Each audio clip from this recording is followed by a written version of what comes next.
સ્વાધ્યાય 10.2 વિકલ્પ પસંદ કરો અને તે માટે કારણ આપો। તો પહેલી ખાલી જગ્યા છે, જુઓ, બિંદુ Q માંથી દોરેલા વર્તુળના સ્પર્શકની લંબાઈ 24 સેન્ટીમીટર અને વર્તુળના કેન્દ્રથી તેનું અંતર 25 સેન્ટીમીટર હોય તો વર્તુળની ત્રિજ્યા ખાલી જગ્યા છે 4 વિકલ્પો આપેલા છે। એ 7 સેમી, બી 12 સેમી, સી 15 સેમી અને ડી 24.5 સેન્ટીમીટર। તો બોર્ડ ઉપર ધ્યાન આપજો ભાઈ। તો અહીંયા આપણને બિંદુ Q માંથી દોરેલા વર્તુળના સ્પર્શકની લંબાઈ 24 સેન્ટીમીટર આપેલી છે। વર્તુળનું કેન્દ્ર આપેલું નથી તો આપણે એક O કેન્દ્ર વાળું એક વર્તુળ દોરવાનું, બરાબર। એનું બહારનું બિંદુ આપણે Q લેવાનું અને એમાંથી એક આ સ્પર્શક PQ દોરવાનો, બરાબર। એની લંબાઈ કેટલી છે? 24 સેન્ટીમીટર। વર્તુળના કેન્દ્રથી તેનું અંતર 25 સેન્ટીમીટર છે। વર્તુળના કેન્દ્રથી આ બહારના બિંદુનું અંતર OQ કેટલું છે? 25 સેન્ટીમીટર। આપણને ખબર છે કે વર્તુળના કેન્દ્રથી સ્પર્શ બિંદુએ દોરેલી ત્રિજ્યા સ્પર્શકને કેવી હોય છે? લંબ હોય છે। એટલે આને જોડી દેવાના કાટકોણ ત્રિકોણ બની ગયો। તો એમાં OP કેટલા થશે? 8, PQ કેટલા થશે? 24 અને કર્ણો OQ બરાબર કેટલા? 25। તો મેં તમને ત્રિપુટી લખાઈ હતી 7/24/25। બોલો 7/24/25। આ 24 છે, આ 25 છે તો ત્રિજ્યા કેટલી આવે? 7 જ આવે, બરાબર ને? મોડે જવાબ આપણને આવડી ગયો।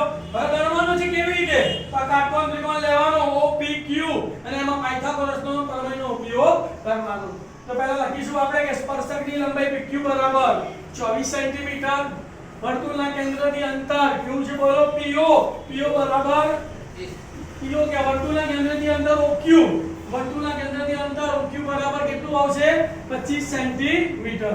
હવે લખવાનું ત્રિકોણ OPQ માં ખૂણો OPQ કેટલાનો છે? 90। તો માટે પાયથાગોરસના પ્રમેય પ્રમાણે શું થશે? કાટખૂણો સમાવતી બાજુઓના વર્ગોનો સરવાળો બરાબર કર્ણનો વર્ગ। તો લખીશું OP સ્ક્વેર વત્તા PQ સ્ક્વેર, OP સ્ક્વેર વત્તા PQ સ્ક્વેર બરાબર OQ સ્ક્વેર। OP નું માપ કેટલું છે? r, તો OP ની જગ્યાએ r નો વર્ગ વત્તા PQ કેટલું છે?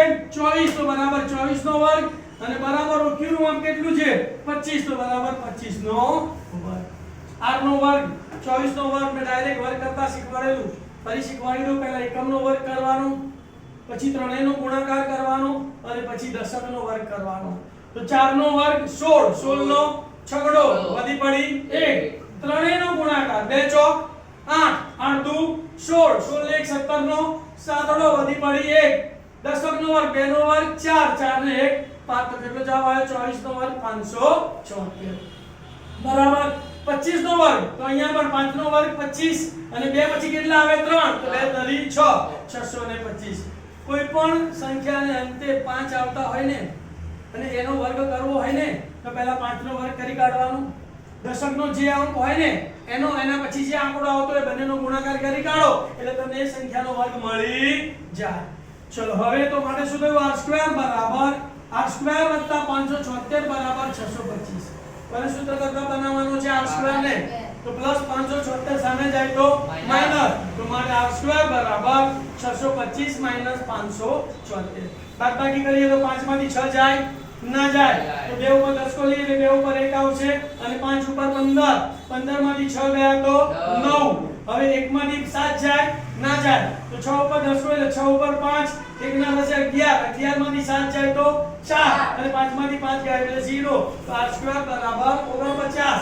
તો વર્ગ દૂર કરીએ તો સામેનાનું વર્ગમૂળ, તો માટે r બરાબર વર્ગમૂળમાં 49, 49 નું વર્ગમૂળ કેટલું આવે? 7, તો માટે r બરાબર 7 સેન્ટીમીટર। ખ્યાલ આવી ગયો? ડાયરેક્ટ પર તમારે શું યાદ રાખવાનું છે? બોલો 7/24/25। તો તમે આકૃતિ દોરો એટલે તરત તમને જવાબ આવડી જાય, લખી કાઢો।